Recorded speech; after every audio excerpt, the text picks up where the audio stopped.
اللہم صلی علی سیدنا محمد و علی آل سیدنا محمد و بارک وسلم۔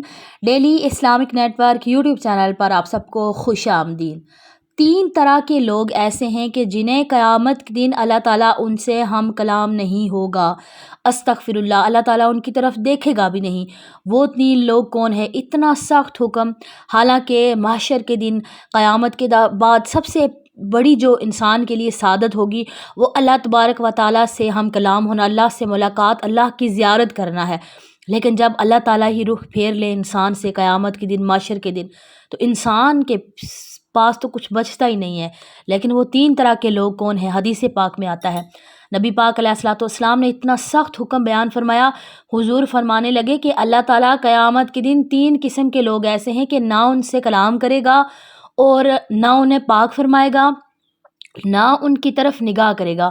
تو پوچھا گیا یا رسول اللہ صلی اللہ علیہ وآلہ وسلم جلدی بتائیے یہ کون لوگ ہیں؟ تو حضور صلی اللہ علیہ وآلہ وسلم فرمانے لگے کہ ایک وہ شخص، نمبر 1 پہ وہ شخص جو تکبر کے طور پر، دل میں تکبر ہو، تکبر کے طور پر اپنی تہبند کو یا اپنی شلوار کو ٹخنوں سے نیچے لٹکائے۔ یہ عورتوں کے لیے نہیں ہے، مردوں کے لیے۔ ٹخنوں سے نیچے لٹکائے کہ پتہ چلے میرے پاس، میں تکبر کر رہا ہوں، یا میرے پاس بڑا کپڑا ہے، یا میں اپنے دکھانے کے لیے، دکھاوا کرنے کے، تکبر کے طور پر۔ تو اللہ تعالیٰ ایسے شخص کی طرف قیامت کے دن نہیں دیکھے گا۔ اور دوسرا، حضور صلی اللہ علیہ وآلہ وسلم نے فرمایا جھوٹی قسمیں کھانے والا، جھوٹی قسم جو کھائے گا اس پر بھی اللہ تعالیٰ قیامت کے دن اس کو بھی نہیں دیکھے گا۔ تیسرا، حضور صلی اللہ علیہ وآلہ وسلم فرماتے ہیں کہ احسان جتلانے والا، کہ نبی کریم صلی اللہ علیہ وآلہ وسلم احسان جتلانے والے کی طرف بھی قیامت کے دن نہیں دیکھے گا۔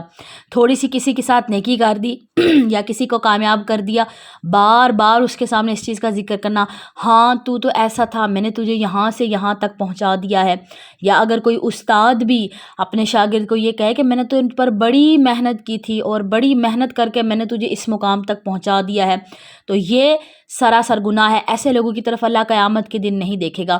آپ نے کسی کے ساتھ نیکی کر دی، آپ نے کر دی، اب آپ جانے اور خدا جانے، آپ اس انسان کے سامنے بار بار اس کا آپ احسان جتلائیں گے، جو احسان کیا، جو نیکی کی، وہ نیکی ضائع ہو جائے گی، اور قیامت کے دن اللہ تعالیٰ اس شخص سے ہم کلام بھی نہیں ہوگا۔ اللہ پاک ہمیں عمل کرنے کی توفیق عطا فرمائے۔ السلام علیکم ورحمۃ اللہ وبرکاتہ۔